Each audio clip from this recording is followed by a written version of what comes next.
Le chef du Parti communiste chinois, Xi Jinping, a promis de fournir 2 milliards de doses de vaccins contre le virus du PCC à d'autres pays cette année. Les investisseurs américains sont inquiets car Pékin sévit contre les entreprises à capitaux chinois. Nous examinons ce qui se cache derrière ces efforts.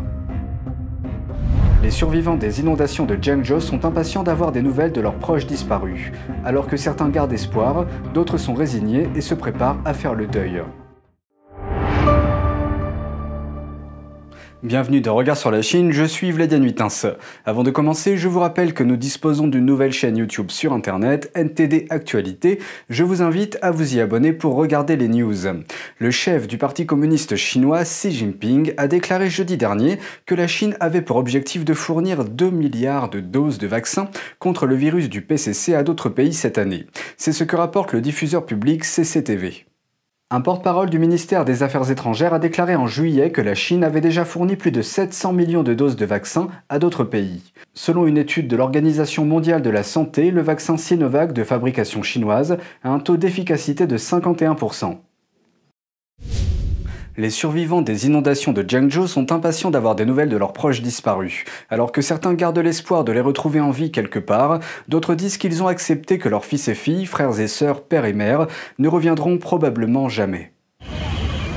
Alors que les inondations se retirent, des survivants désespérés tentent de retrouver leurs proches disparus.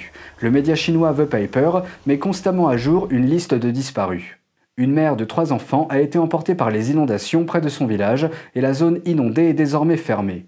Un homme d'une quarantaine d'années a disparu près de la rivière d'un village alors qu'il participait bénévolement aux opérations de sauvetage.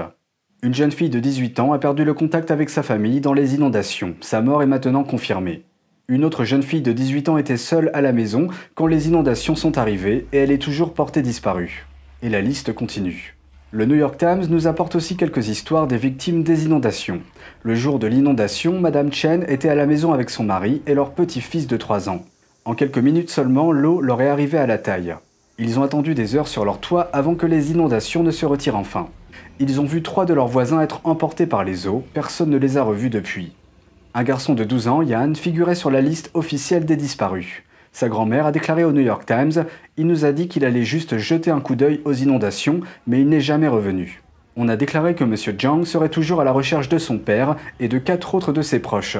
Il a déclaré au journal qu'il était trop tard pour les retrouver pendant l'inondation, le torrent ayant atteint une profondeur d'au moins 1,50 m. Il a dit « C'était la première fois de ma vie que je voyais une si grosse inondation ». Il garde l'espoir qu'ils sont juste coincés quelque part, incapables de le joindre à cause d'une panne de courant. Une habitante de Zhengzhou, Madame Liu, aurait perdu le contact avec son mari pendant plusieurs jours. Ils attendent leur 3e enfant. Elle a déclaré « J'attends toujours et je garde espoir. C'est un mari responsable ». 2 adolescents ont été portés disparus et leurs parents ont imploré de l'aide sur les réseaux sociaux. Des photos des garçons ont rapidement circulé en ligne. Leur mort est maintenant confirmée. La sœur de l'un des garçons a publié en ligne une étrange expérience qu'elle a vécue, disant qu'on lui a signalé à 2 reprises le cadavre de son frère et qu'on lui a demandé de l'identifier. On lui a montré les corps de 2 hommes la première fois et de 3 hommes la 2e fois, mais aucun d'entre eux n'était son petit frère. Selon elle, le nombre de cadavres ne correspond clairement pas au nombre des rapports officiels. À la date du 2 août, la mise à jour officielle indiquait que 302 personnes sont mortes. Un universitaire chinois explique à Radio Free Asia que l'énorme quantité d'informations diffusées sur les réseaux sociaux ébranle la crédibilité des chiffres du Parti communiste. Et la liste des victimes disparues continue de s'allonger. Des mesures réglementaires prises par Pékin à l'encontre des grandes entreprises chinoises font perdre aux sociétés des centaines de milliards de dollars en valeur boursière. Les investisseurs sont plus que jamais réticents à investir dans les entreprises chinoises. Pourquoi Pékin agit-il ainsi avec ces entreprises? La dernière victime de cette répression est le secteur du soutien scolaire. Pékin a mis en place une réglementation sévère qui interdit aux entreprises d'enseignement privé de réaliser des bénéfices et de lever des capitaux. Les entreprises n'étaient pas non plus autorisées à embaucher des étrangers comme enseignants. Cette réglementation a entraîné des ventes massives de la part des investisseurs qui ont effacé plus d'1 billion de dollars de la valeur des actions chinoises. Parmi les entreprises touchées figurent des acteurs majeurs comme ByteDance. Cette entreprise, qui avait des intérêts dans le secteur de l'éducation, pourrait maintenant licencier des centaines de ses employés. De nombreuses entreprises chinoises ont été touchées par les récentes mesures de répression de Pékin, de grandes entreprises comme Alibaba, Tencent, Didi et d'autres. Alors pourquoi Pékin agit-il ainsi à l'égard de ses propres entreprises à capitaux chinois? Des commentateurs proposent un certain nombre d'explications. L'un d'eux a déclaré au South China Morning Post, un journal chinois, que c'est parce que ces entreprises deviennent trop grosses et que Pékin s'inquiète du pouvoir des entreprises technologiques. Par exemple, des entreprises comme Google, Facebook et Amazon ont une influence considérable sur le comportement des consommateurs et l'économie, voire en de rares occasions sur les politiques publiques. Elles disposent d'énormes quantités de données sur les utilisateurs, les infrastructures et les transports. C'est également le cas de certaines grandes entreprises technologiques chinoises, et ce pouvoir n'est pas nécessairement utilisé conformément aux objectifs du régime. Un autre a déclaré au South China Morning Post qu'une des raisons pourrait être que Pékin s'inquiète de voir les données des entreprises chinoises tomber entre les mains de pays étrangers. Cela aurait pu être le cas lors de la répression de l'entreprise chinoise de covoiturage Didi lorsqu'elle a tenté d'entrer en bourse aux États-Unis.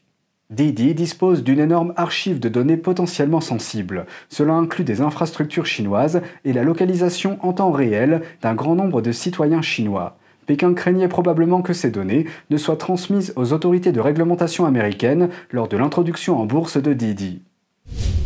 La semaine dernière, des procureurs allemands ont inculpé d'espionnage une femme germano-italienne soupçonnée d'avoir été un informateur des services secrets chinois pendant plusieurs années. Ils affirment que Clara K. est l'épouse d'un autre suspect, Klaus L., qui a été arrêté pour suspicion d'espionnage le mois dernier. L'acte d'accusation déposé devant un tribunal de Munich indique que le couple aurait transmis des informations aux services de renseignement chinois en échange de voyages rémunérés et d'argent. Les procureurs ont déclaré que les informations étaient principalement glanées auprès de contacts politiques de haut niveau établis dans le cadre de leur travail pour un groupe de réflexion. Certaines autorités locales en Chine ont obligé des étudiants à se faire vacciner contre le virus du PCC. Face à l'indignation des parents, le ministère chinois de l'Éducation a publié un avis d'urgence le 2 août indiquant qu'il ne rendrait pas obligatoire le vaccin pour tous les élèves. Après que les autorités chinoises ont approuvé la vaccination d'urgence des enfants âgés de 3 à 17 ans à la mi-juillet, certaines provinces ont exigé que tous les élèves soient entièrement vaccinés pendant les vacances d'été. Un comté de la province du Hebei a même annoncé que les élèves non vaccinés ne seraient pas admis à l'école à l'automne. Selon un rapport du Xingtao Daily de Hong Kong, certains parents étaient inquiets, affirmant qu'ils ne sauraient pas quoi faire si le vaccin entraînait de graves conséquences pour leur unique enfant. Ils se demandent pourquoi les autorités veulent vacciner les enfants dans une telle précipitation alors que les données des essais cliniques de phase 3 ne sont pas complètes.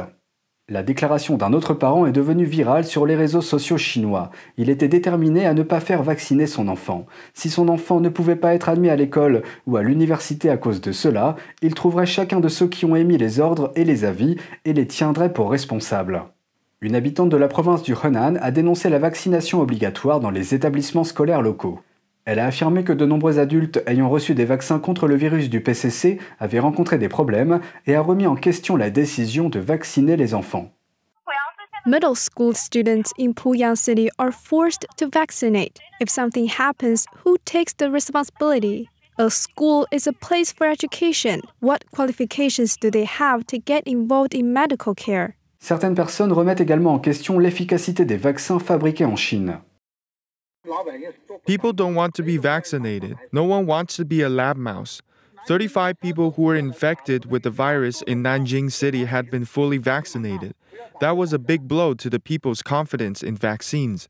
Don't take Chinese-made vaccines. Selon les médias d'État chinois, la plupart des cas confirmés à Nanjing sont maintenant entièrement vaccinés. NTD TV vous propose chaque jour 1 heure de programme en français à la télévision, accessible gratuitement sur Orange 548, Free 799, Bouygues 802 et SFR 921. Première diffusion à 20h et rediffusion le lendemain à 13h. Vous pouvez aussi regarder nos vidéos sur le site ntdtv.fr et la plateforme ntdtv.fr YouMaker. Et c'est tout pour aujourd'hui, merci d'avoir suivi Regard sur la Chine. On se retrouve demain pour une nouvelle émission, prenez soin de vous et à bientôt.